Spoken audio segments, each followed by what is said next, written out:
Heat up your frozen dinners, grab your TV tray, and settle in for another episode of the Plus Platoon, your podcast for all things Disney Plus, brought to you by Disney Plus fans. Watch along with us every week as we cover all the new, the old, the good, and the bad on Disney Plus. So put down that remote, don't touch that dial, and welcome your fabulous Plus Platoon host.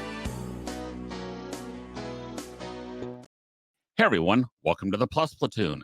We're a Disney Plus fan podcast that gives honest, spoiler-filled reviews of movies and shows on Disney Plus. We'll look at new releases, coming attractions, and we'll even go back into the vault to revisit some of the classic Disney that's on the platform. Make sure you're subscribed and you will never miss a moment. I'm going to bring in Kate. Kate, good to see you this evening. Good to see you too, brother. I'm wearing my Phantasmic cast jacket to celebrate. Yeah, the kind of show.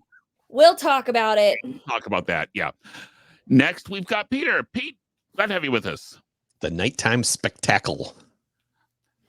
By the way, how about them Chiefs? God. Even, 30 years on, wide right still a sensitive subject? Still wide right. Uh-huh. And we got Steve. We got a full cast this evening. Hey, Steve. Hi, everyone.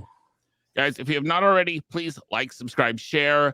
That way you will never miss any of the stuff we got coming up. And we're going to be spending a lot of February and March back in the vault. So we got some fun stuff coming up. Okay. This week, we are watched the last episodes 4, 5, and 6 of season 2 of Behind the Attraction. This is now the 12th. This is now 10, 11, and 12, I believe. I think, or it was the first season, 8 episodes. I think the first season was 8 episodes, yeah. So this is 14 episodes now of giving information about certain things within the parks. I'm not even going to really go that deep into background or new information because, yeah, not much. So, first episode 4, is about food. Pete, what were your thoughts on the episode? Well, I wasn't expecting much from this episode, and I got it. Mm-hmm. Yeah. I felt like they could have. I felt like it was probably not going to be that interesting. I think they could have made it more interesting. There's some histories of Disney food that they didn't even talk about. Like, how do you do a show on food and not mention that Doritos were invented for Disneyland? Yeah. You know. Oh, I didn't know that. Yeah. And show me how you make a Mickey pretzel. Yeah, or even like show me some Mickey shaped things. Like a Mickey. What about a Mickey bar? Mickey bars. Like, I mean, yeah. Mickey bars. Yeah. What was the other thing? Handwich. What about the world famous Handwich, which doesn't exist anymore, but still could have mentioned it. Or teriyaki. What was it? Like teriyaki shrimp. It was like one of the first places to do that. Yeah. And like use teriyaki sauce and a lot of stuff. So I just thought it was very. This show often has a leaning towards what they call electronic press kit, which is basically when you see like a 5-minute behind the scene thing on a movie, that's like usually an electronic press kit. They're sending it out to publish the movie. A lot of the previous episodes about the attractions, they get into the history and that stuff is good, and then they get to the current and it turns into very electronic press kit. And this one seemed like 2/3 electronic press kit. So there was a few interesting tidbits early on, but this one just felt long. What did you think, Steve? I agree with you, everything you said. I also felt that it tried to cover too many things. I felt like it jumped from here to back to here, and it was just too much information. My thought was, I feel like I'm watching one of those cable TV shows where they're quickly going through now, find this here, find here, there, and not getting a lot of information. Yeah. Yeah. I mean, the only thing that was even remotely interesting, and I knew, but a lot of people probably didn't know, is that Dole Whip is not entirely powdered and non-dairy. Yeah. It is a powdered mix you pour into a soft serve machine. So yes, and my daughter, that was one of her jobs during her college program.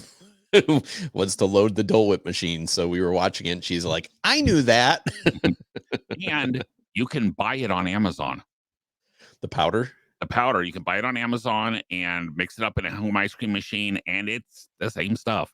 Yep. So texture's a little off because you can't get without an actual soft serve machine, you can't get the right air to substance mixture, but it tastes the same. So I mean, yeah, this was the first one I thought, oh my gosh, I really don't want to be watching this, because there was nothing new. I mean, I'm sorry, bento boxes that look like the aliens from Toy Story. Who cares? Okay, show me how you make them. Not just that you have them. Show me how you make them. Actually, like, give me some information. But yeah, Kate, anything redeeming about the food episode for you? No, in fact, when I watched this one leading up, because I watched all 3 in a row, because I had the time, and I watched this one and I was like, oh, this does not bode well for the next, like, 3 hours of my life. It did not hold my attention.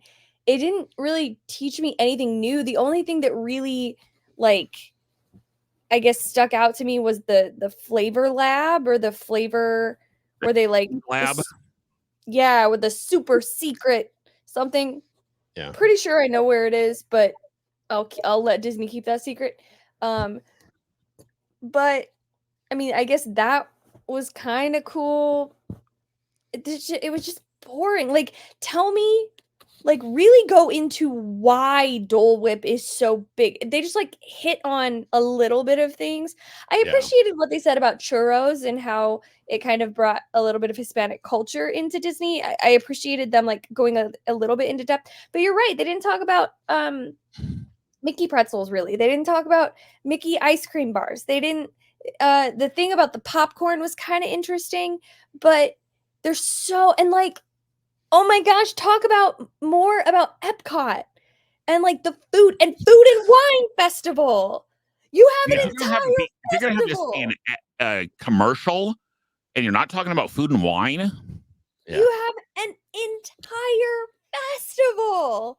Oh, heck, Geared every towards festival. Or like, okay, you don't want to show us the flavor lab, because to me even that was bad, because like, there's a flavor lab, we can't show you anything of it, but show us like the kitchens, show us where they prepare, like, as Kate just said, show us where they prepare the food for food and wine, because they have all these hundreds of bites they have to prepare in like mass production, or how about the candy shops or something. I mean, there's so much interesting there, and they almost completely missed it all. I do think the churro part was a teeny bit interesting, but yeah, just such a miss. Yes, and like, tell me about the chefs that you bring in to make the authentic food in Japan. Like, tell me about why you pick. Well, that's the EPCOT episode, but I just, I love it. It is well known that I am the documentary lover of the Platoon, and this just like, not only did it not hold my attention, but like it left me going, are you kidding? Like, what? So yeah, I didn't have great things to say about this one. And I'm sorry, why don't they still sell the pineapple spears? But what's a pineapple spear? Like, literally, they used to sell a spear, It's a slice of pineapple, but it was a whole pineapple, and they just take like columns down it. Yeah. Oh, cool. So, I didn't know that. Oh, hey. I thought they still do in Disneyland too. They don't at World. Yeah, no, they definitely don't. Yes, they do. You still get pineapple spears at Disneyland. Yeah. Or why not even talk about, if we're going to talk about food, how I know they talked about this a little bit in the EPCOT episode, but like talk about how they pump the smell of food into the parks. Talk Right. about the confectionery in the Magic Kingdom, and it missed so much good information. Yeah. Okay. And I will say, and I think this was probably of the three we watched tonight, this was probably the worst one. I would by agree. far. By far. I would far. agree with that. Now, we are all Disney lovers. Real quick, Pete, best Disney snack. Oh dear, that is so hard because I have a different one for every park. But I have to say a trip isn't complete without a Mickey bar. So, and it's got to be the traditional chocolate coating, vanilla inside. Got to have one Mickey bar and I'll say that for Disney World, Disneyland, it's the churro. And the churros in Florida don't cut it. No, don't get a churro in Florida. Yeah. So, Steve? For me, So actually, it's two. The raspberry macaron from Jolly Holiday Bakery in Disneyland. And then for Disneyland people, churro toffee. And not always must have when we go. Churro toffee? So toffee coated in white chocolate and then dipped in the cinnamon and sugar. Oh, okay. Ooh, cool. Okay. It's delicious. While, I've been to Disneyland twice, and I will say a Disneyland churro is the breakfast of champions. But then again, at Disney World, so is a Mickey bar is the breakfast of champions. But to me, if I'm going to be eating lots of them, it's Mickey bars. But I gotta have one per trip at least, a Dole Whip float. Especially because we usually go in June and July when it's about 3,000 degrees. And getting one of those at about 3 p.m. is wonderful. I wish, though, at World you could actually take it into Tiki Room, because you can at Land. Right. Yeah. But to me, it's a Dole Whip float. So, and the original pineapple. So, Kate, how about you? Best snack? Yeah, I'm on the Dole Whip train. Because in my opinion, you just can't get good Dole Whip anywhere else in the world. Like, that is my signature. Like, that is a Disney thing. If I'm at EPCOT, this isn't so much a snack, this is more of a drink, but I always get the cucumber margarita in Mexico. Very good. See, I lost me. And you know what? I got to be really honest. Nobody does popcorn like Disney. Their popcorn is so good. I don't know what they put in it, but it's very good. Also, and this is a small shout out. This is a small shout out to Pete's daughter, but the grilled corn that you can get at Animal Kingdom is also very good. Yeah, with the cumin spices. Yep. Or whatever it is. Yeah. So good. My mouth just watered talking about it. So good. Okay. Yeah. So, next episode we watched was EPCOT. And it was, if you thought some of the other things glossed over the history and how things put together of parks, oh my gosh, EPCOT said, hold my beer, because just the complete surface. I wouldn't even say if it went to the surface. I said it kind of looked at it afar, said, okay, there's a couple things I like, and that's it. But Steve, what were your thoughts on the EPCOT episode? I agree with everything you said. I learned absolutely nothing new from this episode. I feel it's really, well, I don't know when it's made, but with all the changes happening at EPCOT, it is so outdated. I feel like I learned more when I was a kid watching the old World of Color Disney on Sundays, when Disney was talking about EPCOT to begin with. Like, there was nothing new. And I think there's so much there. I mean, you could pick World Showcase and really gone deep into the history of all that and talk about how they brought in countries and like the college program and really done a lot better.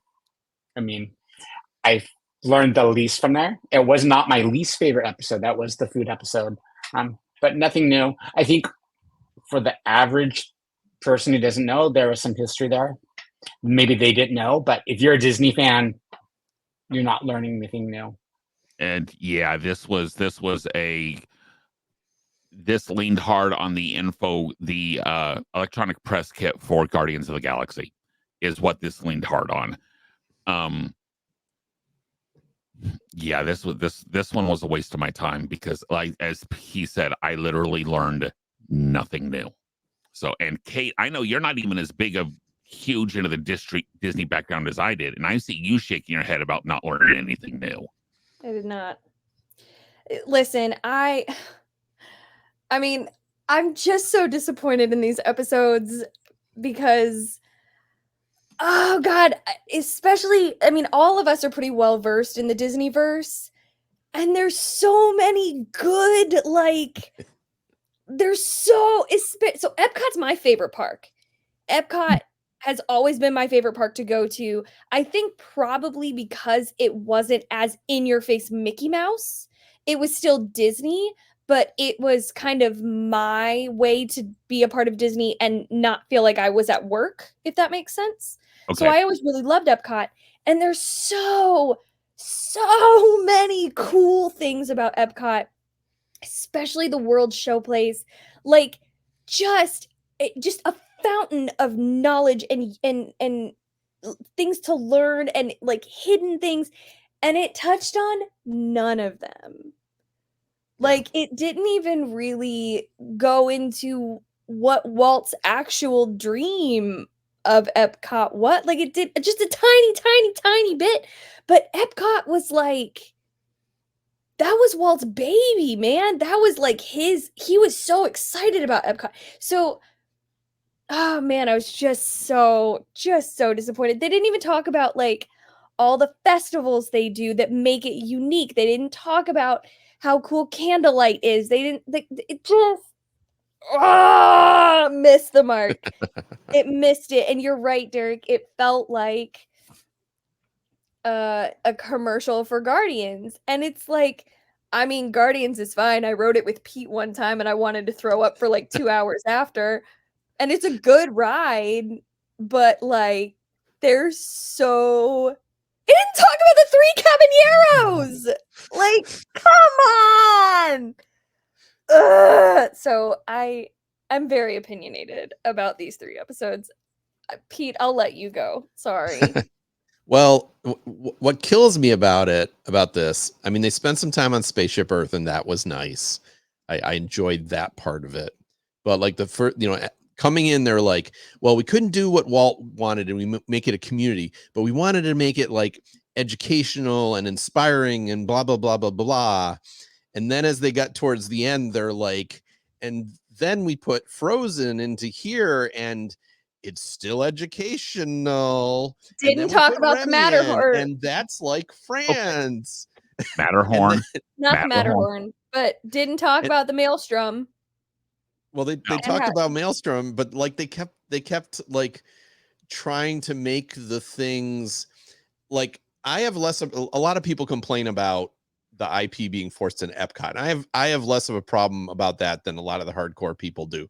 But if you're going to try to sell me on how like inspiring Epcot is, don't tell me that, oh, the Guardians of the Galaxy, it's like World Showcase because the Xandarians are, and yes, I get that's how they linked it, but in the end, it's just a roller coaster ride that's pretty cool. But like, I don't know, I just and that's a lot of things missing. Like, oh, Figment, he's great, and we took that ride in the 90s, which was great, and we ruined it, and it's still ruined, and we won't fix it. So I just, it's such a hard park to talk about because it was such an inspirational park, and it's not so much anymore. I'm a little disappointed they didn't talk about even for like 30 seconds the new Moana attraction. I mean, maybe it wasn't open when they produced this. It wasn't open yet. Yeah, but because to me that's really more what Epcot should be about. I said I'm fine with using IP, use the IP to give people experiences that are different. And again, I don't even have a problem really with Remy or Guardians, but like to say it's, you know, somehow tied to the original, tied to of EPCOT, it's like no. No, It's just you had a theme, you had a ride that was in France and it worked well in EPCOT, and you put it there. You didn't it doesn't make it more inspirational to France. So no. anyways, They use the same ride technology over in Hollywood Studios, but yeah. But I will say the first half of this was okay. I will agree it didn't give me anything new, but I thought it was presented fairly well. And they did talk to different people, and talking about, like, Tony Baxter talking about how he came up with the name for Figment and things like that. So there were parts of it that I liked in the first half, and then the second half it kind of went to heck. I Yeah. forgot what I was going to say. I was going to say something, but I forgot it. Okay. Now, best EPCOT attraction, not what used to be, but best EPCOT attraction that is there now. Before or after drinking tequila? I didn't say that. Steve? Because there is a definite change in my answer. So mine's definitely Guardians of the Galaxy. It's probably in my top 5. I've only ridden it twice, so I don't know where it places in that top 5. But I think it's the innovation of the roller coaster. I know it's not for everyone, but it's a pretty amazing thing. Yes, and not Test Track. Sorry, Test Track does not compare to Radiator Racers at all. Mm-hmm. I could skip Test Track many days. So yeah, Guardians. I will say, if it had been the old Test Track, that the old theme Test Track, that might have had a shot.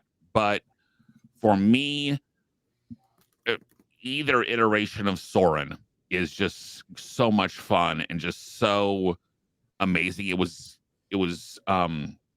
groundbreaking when they did it, and it still is there's still that moment when you're going up over the Matterhorn that you lift your feet, because there's something about it that you think you're going to hit your feet. Do I like the one over California better? Yes, but mainly because it doesn't rely so much on CGI. Yeah. But Soarin's such a great attraction. Kate? All right. Well, this is a tiered answer, but before Frozen took over in Norway, what, Derek? No. I'm just saying, tier 1 is this. Got it. Before, it was the Maelstrom ride. I loved the Maelstrom ride when the trolls yelled at you, over the falls, over the falls. Like, it was so kitschy. It was so dumb. And I loved that ride. However, Spaceship Earth is my favorite. I love Spaceship Earth. I that's one of the only things that I've ever done a backstage tour of at Disney. I love Spaceship Earth. But after having my cucumber margarita or two, put me on the 3 Caballeros, man. Oh, yeah. Let's go. I'm a great time on the 3 Caballeros after a margarita. So, yeah. Donde está Donald? Oh, God. Margarita. It's so good. It's such a good ride. It's so ridiculous. It's great. Go ahead, Pete. Oh, I think you guys took all the good ones. Yeah, mine combines the two, or the two I would say, like, new EPCOT to me is Soarin'. I agree with Derek. The Soarin' Around the World version, I have to be in the middle. Same. Like, we have to be top middle, because otherwise the Eiffel Tower just ruins it. But I still find the CGI in that distracting. I don't know why they couldn't have just filmed actual things with no animals. Right. I mean, the first one had actual things in it.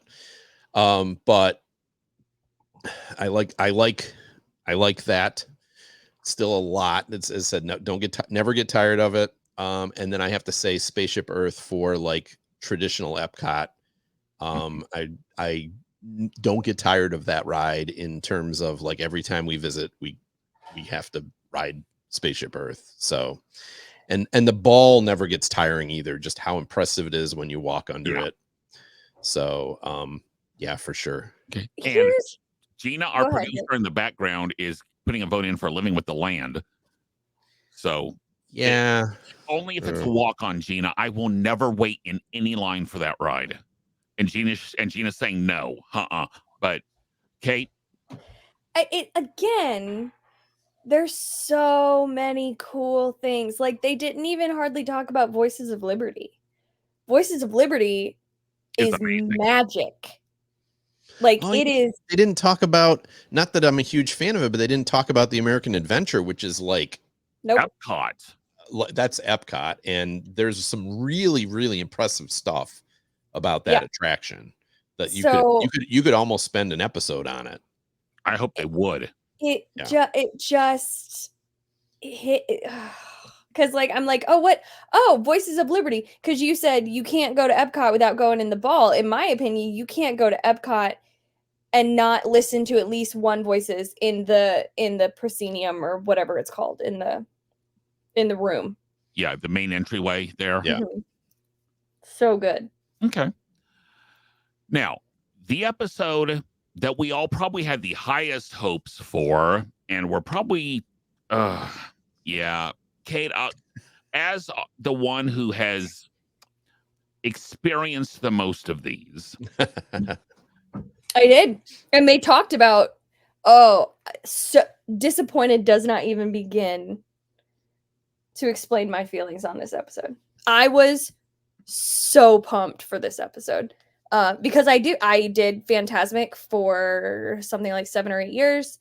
I did the Electrical Parade as both friends with Mickey and Minnie. I rode on the drum. Wish's fireworks show is my favorite fireworks show, hands down, no contest in the entire world. Wish's, nothing beats Wish's to me. And I get it. It doesn't have the big castle projection stuff. Nothing was as magical as Wish's. They could have put him in. They could have, but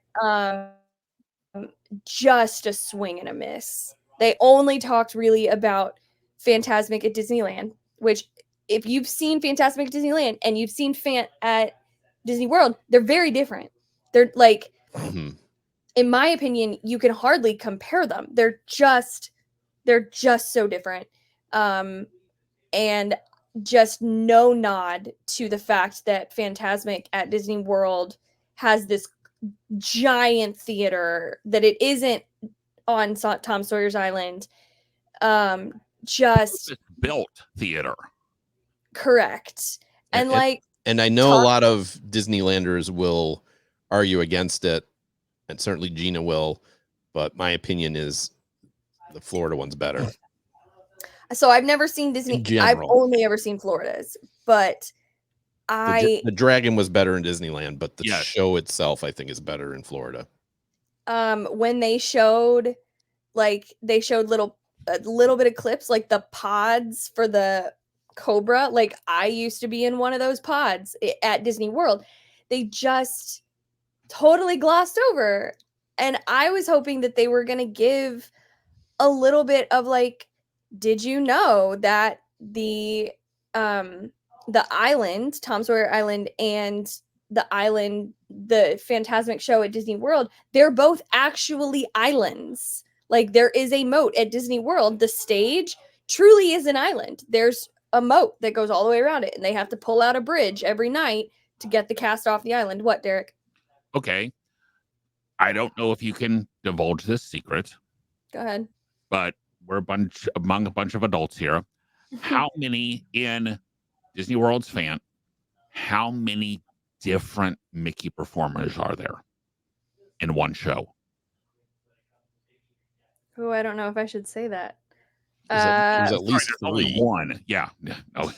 4. Okay. At least. And then there's like a standby. So there's 3. The Caster fan is ginormous. It's huge. Yeah. There's a reason they couldn't bring that show back post-COVID, because the cast was too big. that they couldn't social distance. That's partly why Fant didn't come back for so long. But everyone in the cast has different like you have, it's called a track. So you go, you do several different things in the show. So somebody who might be doing Mickey on the Steamboat might have been an Indian in the earlier show, or might have been a crocodile or something. Like it's a track. So but just so disappointing. Yeah, They didn't talk quite about honestly, we could have had a entire show about Phantasmic. And how the different Phantasmics are different, and how, how I know they wouldn't give away the secret of, well, this is how Mickey goes from being at the top of the Sorcerer Mountain to downstage. Some imagination, huh? Like, it's just they didn't talk about Paint the Night. They didn't talk about Paint the Night. Well, because it was there and then it was gone. It's gone Paint the now. Night's gone. So, but technically DEP is gone. It's just, God, I was really hoping for so much more, and this just wasn't it.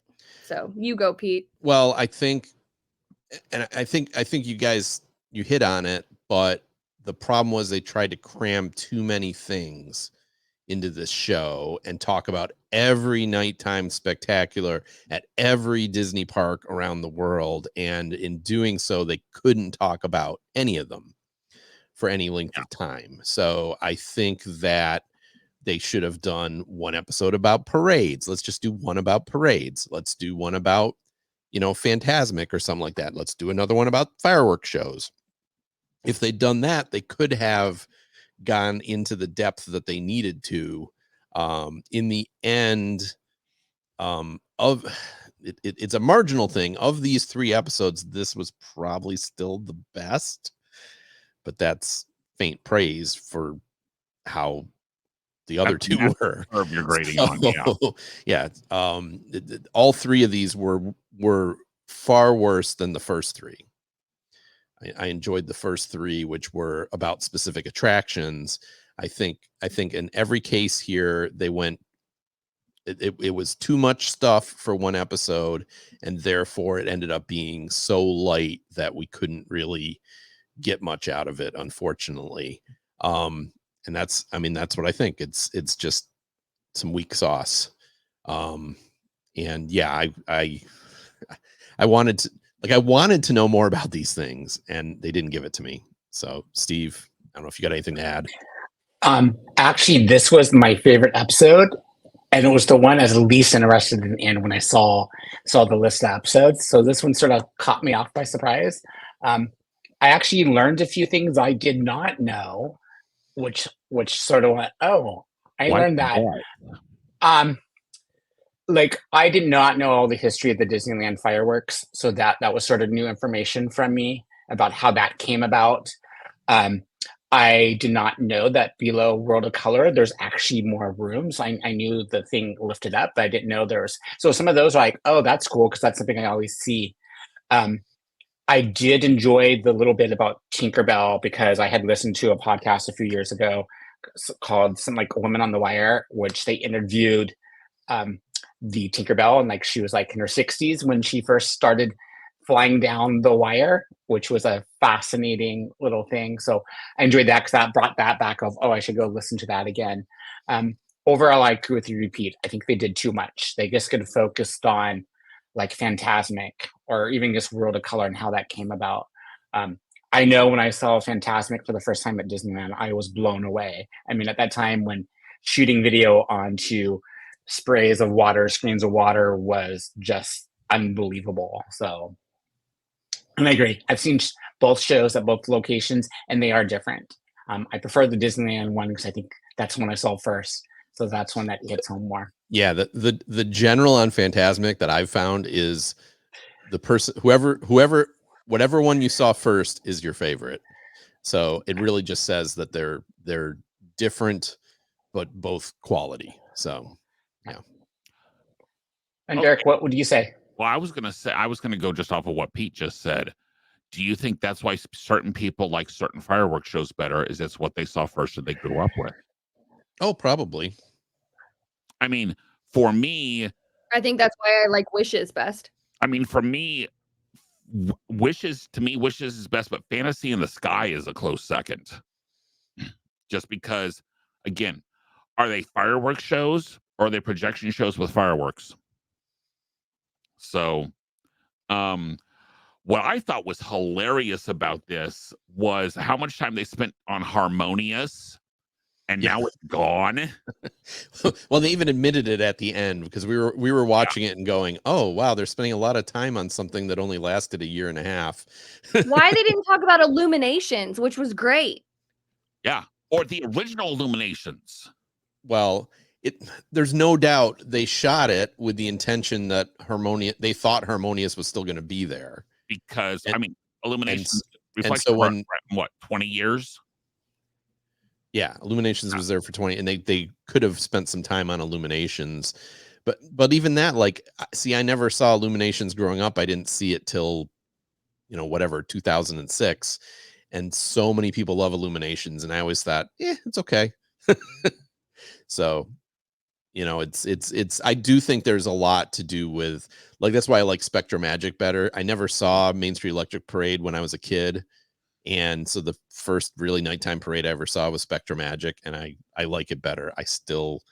Part of it is I still can't stand Baroque Hoedown. So the parade itself is fine. Okay. I just got to tune out the music. Spectra Magic was short. Yeah. I mean, it was what, 10 minutes? 10, 12 minutes as opposed to the 20 that Main Street Electrical Parade is? I didn't think it was that short, much shorter, but it was, I would agree that it was a little shorter. It's a lot shorter. So, okay.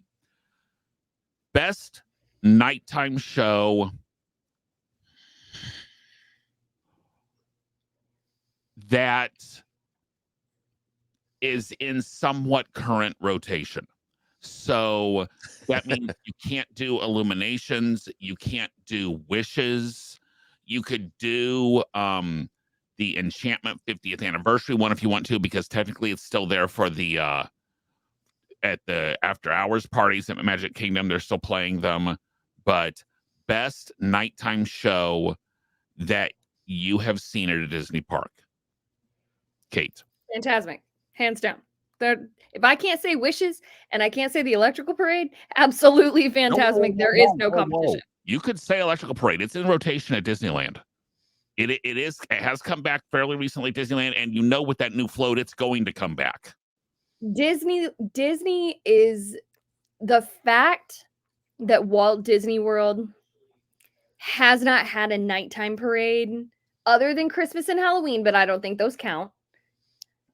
That has not had a daily ops nighttime parade is a crime. Since 2016.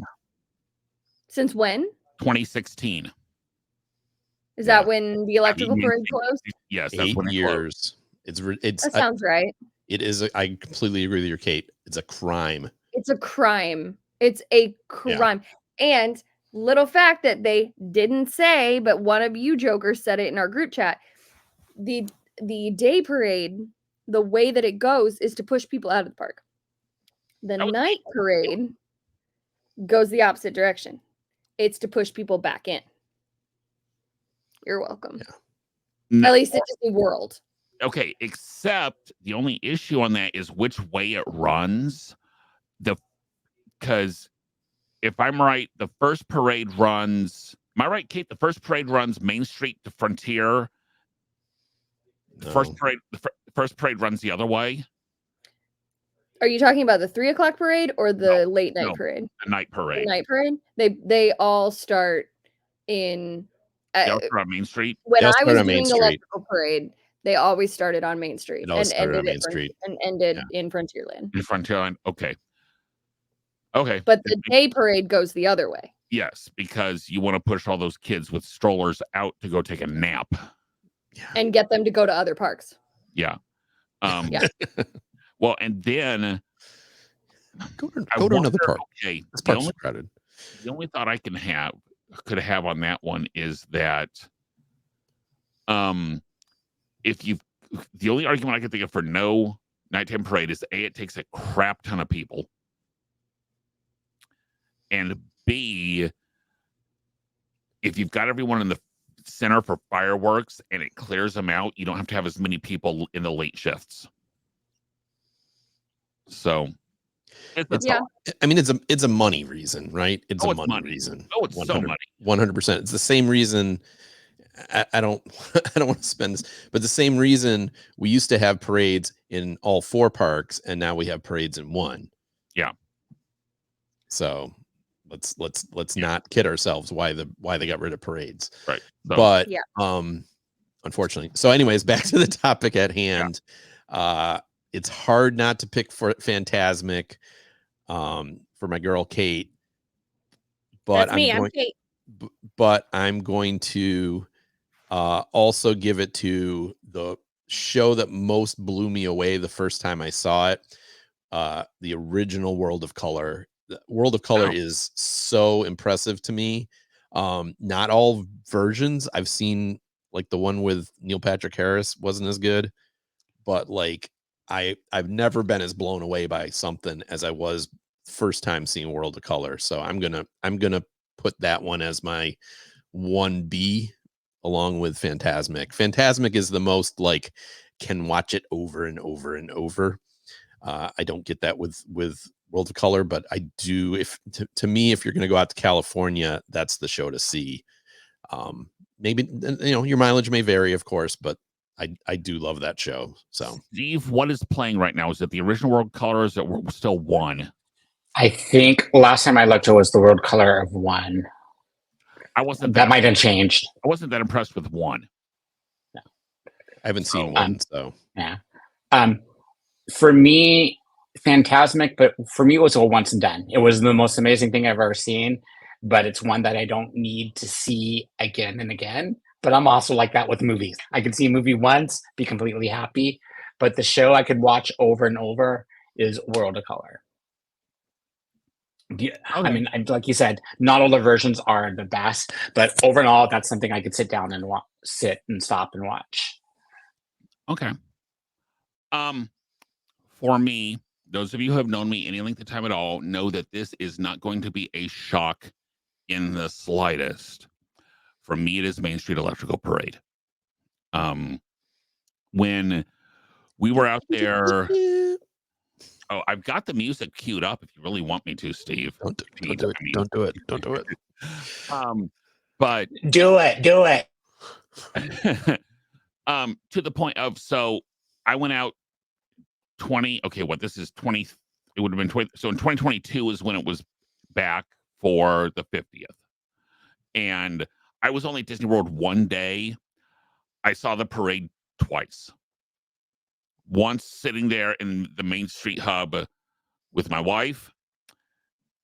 And actually, okay, Steve and Gina in the background, did they run it this last summer also?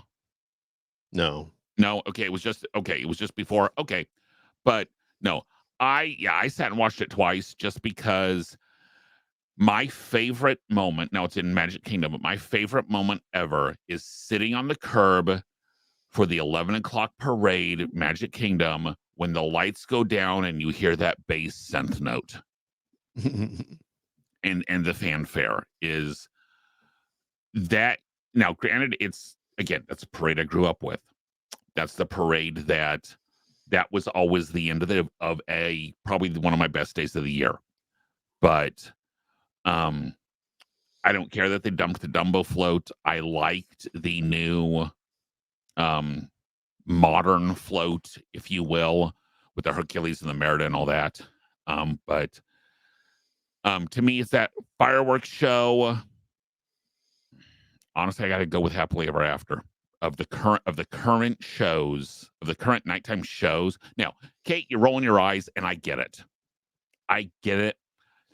But I'm a fireworks. I thought you meant better than wishes, and I was gonna say there's no way. But no. Of current shows, If I have to go to one of the 4 parks and watch a show, and I can pick 3 parks because Animal Kingdom's strange, but I'm going to go to Magic Kingdom and I'm going to watch Happily Ever After. Mine would be Hallowishes. Mine would be the Halloween wishes. See, I've never done a Halloween or a Christmas party. Oh, So, yeah. the Halloween fireworks are pretty good. Teacher, I can't get down. Now, I remember when they did there was the year Main Street Electrical Parade came back, which was 2010. That summer, they also did the Pirates and the Princesses fireworks show. And that was the first time I ever saw them doing explosions on the castle. Yeah. So that was pretty cool. But of the regular ones, I've always been a fireworks guy. I will continue to be a fireworks guy.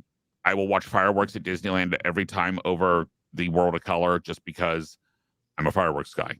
So yeah, and I gotta say, there's nothing quite like fireworks behind the castle, like being in the hub, watching the fireworks behind the castle.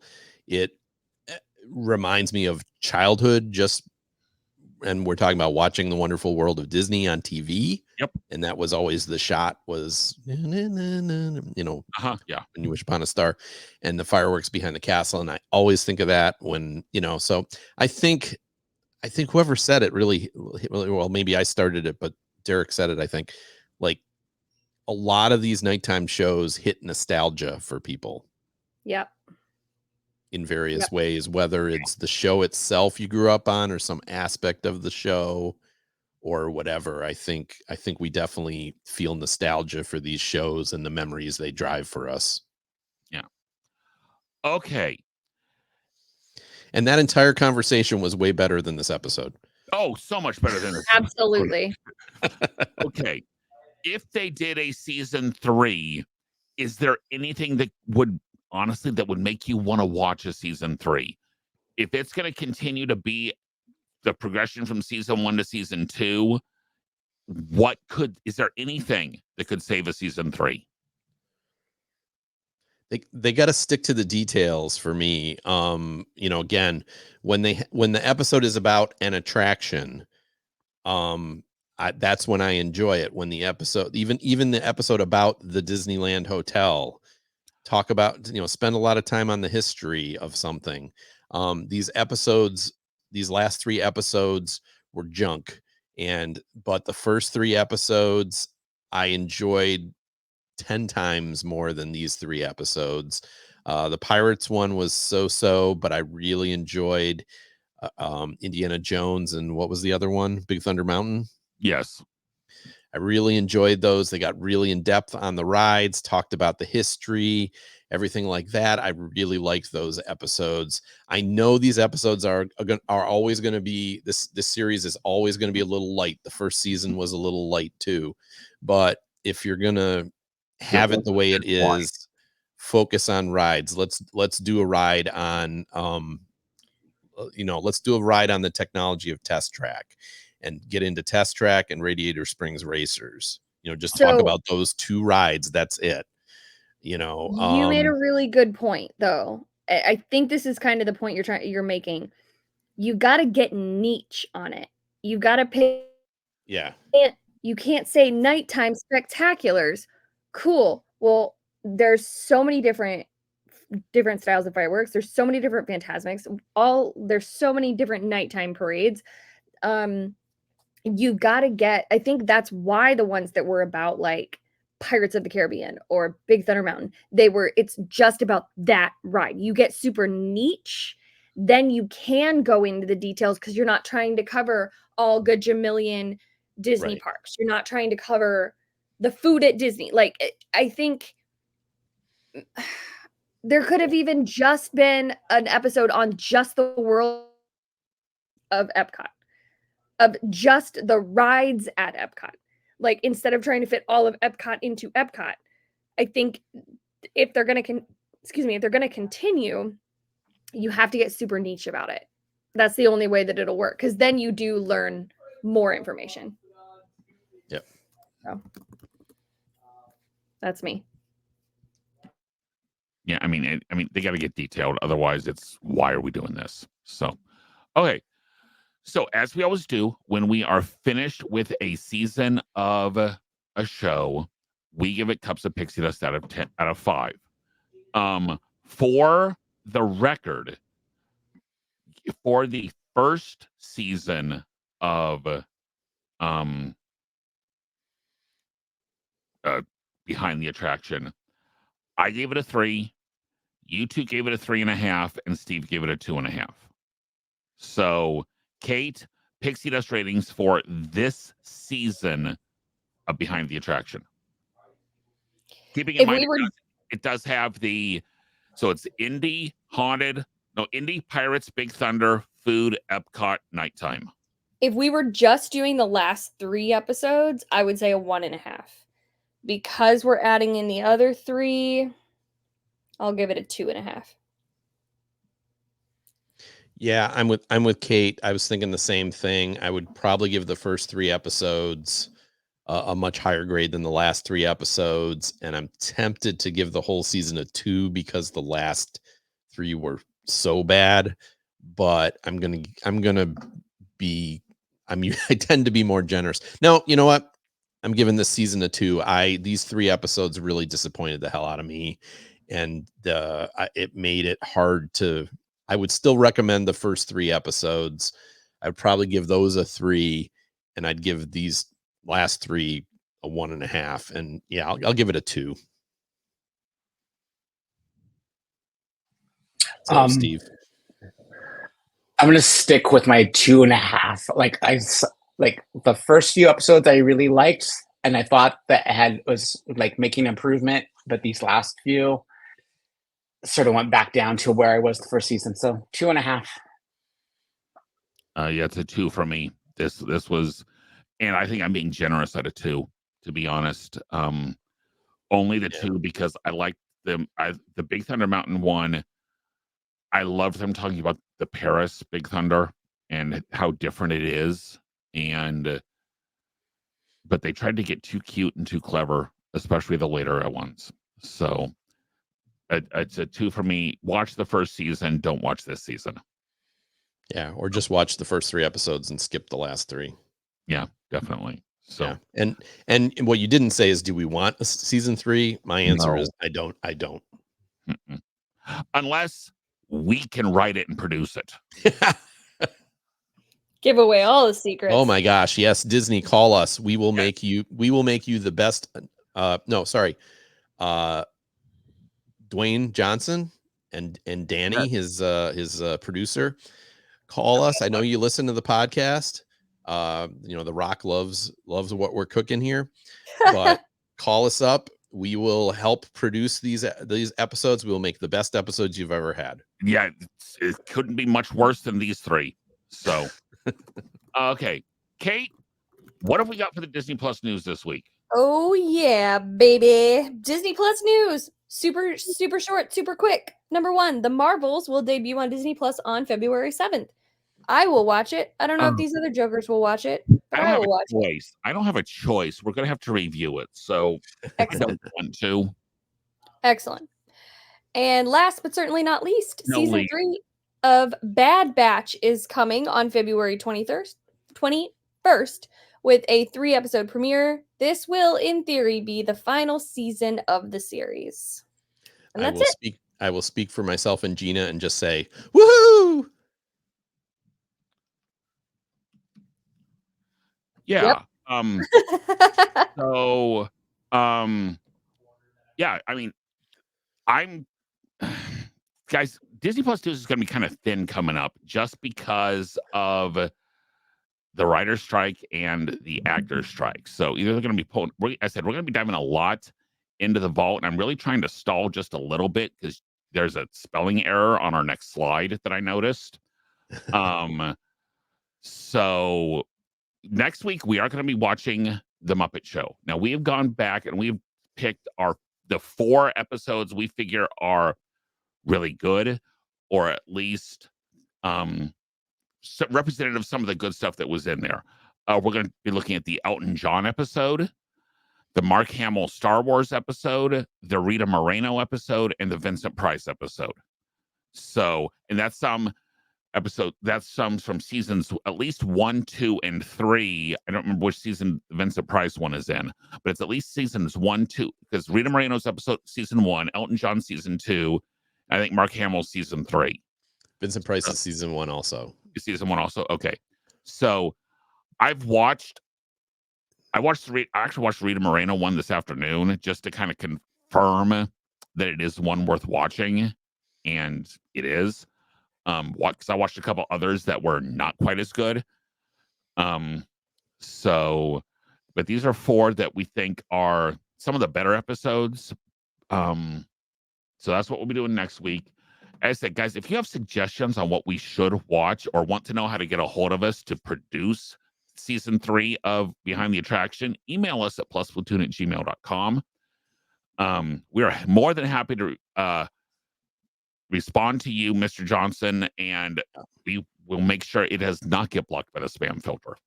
So, but guys, seriously, if you have suggestions on what we should watch, please make sure you email us. As I said, we're going to be diving back into the vault hard coming up because there's nothing coming out. So please subscribe, YouTube, Facebook, everywhere. We are everywhere at Plus Platoon. We have new shows every Thursday on YouTube and all the major podcasting services. For Kate, Pete, and Steve, Gina, our producer, thank you so much for listening to us, and we will see everyone next week. Bye, guys. Howdy, howdy, howdy.